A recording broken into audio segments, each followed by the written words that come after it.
صدیوں پرانی بات ہے کہ ملک یمن میں ایک بادشاہ حکومت کرتا تھا۔ وہ بہت انصاف پسند، نیک اور رعایا کا خیال رکھنے والا تھا۔ بادشاہ کا وزیر بہت دانا اور عقل مند تھا۔ وہ بادشاہ کو اچھے اچھے مشورے دیتا جو رعایا کے لیے بہت فائدہ مند ہوتے۔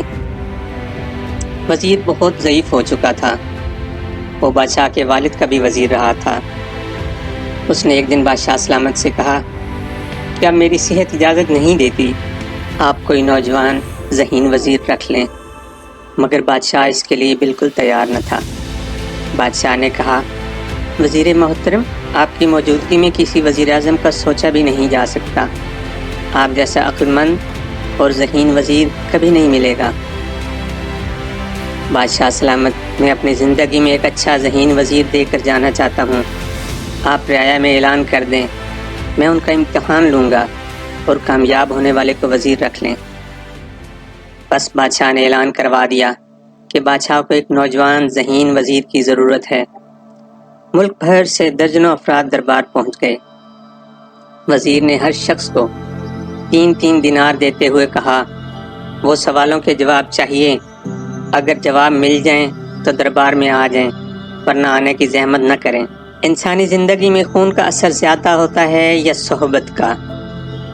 یہ سوال نمبر 1 تھا۔ دوسرا سوال یہ ہے کہ اب ہے تب ہوگا، نہ اب ہے نہ تب ہوگا۔ دونوں سوال سن کر سبھی اپنے اپنے علاقوں میں چلے گئے۔ آخر 1 ماہ بعد ایک شخص حاضر ہوا اور کہا، بادشاہ سلامت، آپ کے دونوں سوالوں کے جواب لے کر آیا ہوں۔ سبھی حیران تھے کہ سوالوں کی سمجھ نہیں آئی اور جواب بھی لے آیا ہے۔ اس نے کہا، پہلے سوال کا جواب صبح دوں گا۔ دوسرے سوال کا جواب یہ ہے، یہ لیں 1 دینار کا پنیر لے آیا ہوں، لیں اس کی مٹھاس چکھیں۔ یہ اب ہے، اب 1 دینار مسجد میں دے دیے ہیں، اس کا ثواب تب ہوگا جب آپ وفات پا جائیں گے۔ اور تیسرا دینار ایک شعبدہ باز کو دے دیتے ہیں، نہ فائدہ اب ہے اور نہ مرنے کے بعد تب ہوگا۔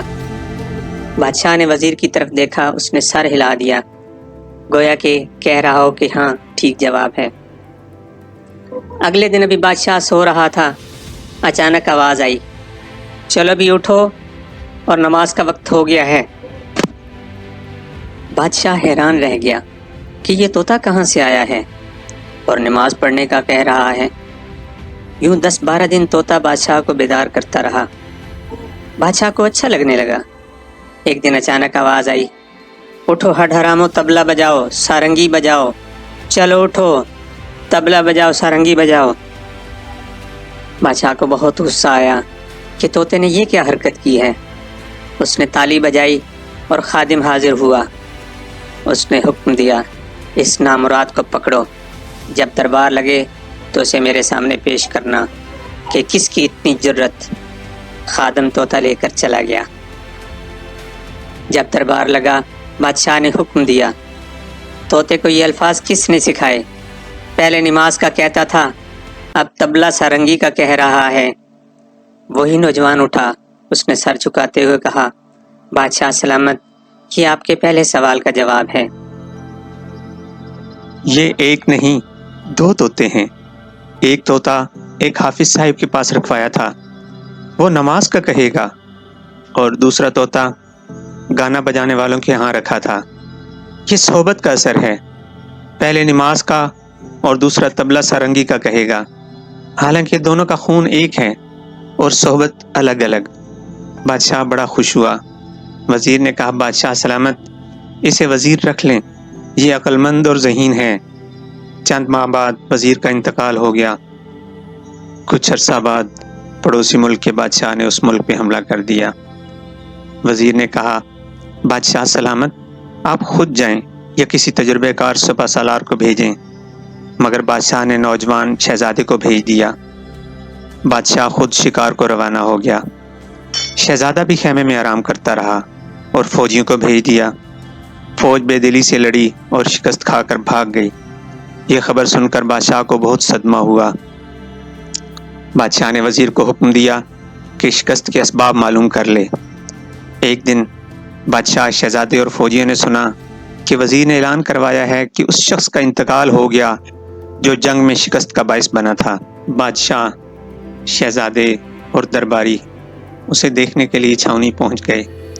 ایک کمرے میں ایک جگہ کوئی کفن میں لپٹا پڑا تھا۔ بادشاہ نے اس کا کفن اٹھایا، دیکھا ایک بڑا سا آئینہ پڑا ہوا تھا۔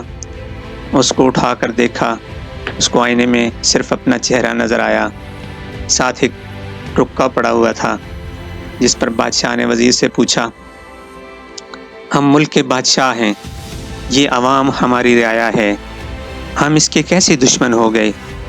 وزیر نے سر جھکاتے ہوئے کہا، بادشاہ، میں نے مشورہ دیا تاکہ کسی بہادر سپہ سالار کو بھیجیں، مگر آپ نے میری بات نہ مانی اور شہزادے کو بھیج دیا۔ شہزادہ خیمہ گاہ میں آرام کرتا رہا، اس نے فوج کو لڑنے کے لیے بھیج دیا۔ فوجیوں نے بھی بہادری کا مظاہرہ نہ کیا، یوں سب اپنے دشمن آپ ہوئے۔ اب بھی موقع ہے، آپ خود اس کی سرکوبی کے لیے جائیں، پھر دیکھیں۔ بادشاہ خود لڑنے کے لیے اس کے بعد فوراً تیار ہو گیا۔ اس کی فوج بھی بڑی بہادری سے لڑی اور بالآخر دشمن کو شکست دے دی۔ دیکھا بچوں، اسی طرح آپ بھی محنت کریں، کامیابی آپ کے قدم ضرور چومے گی۔ اچھی صحبت اختیار کریں گے تو اچھے بنیں گے، اور خدا نخواستہ بری صحبت اختیار کریں گے تو برے ہونے کا خدشہ ہے۔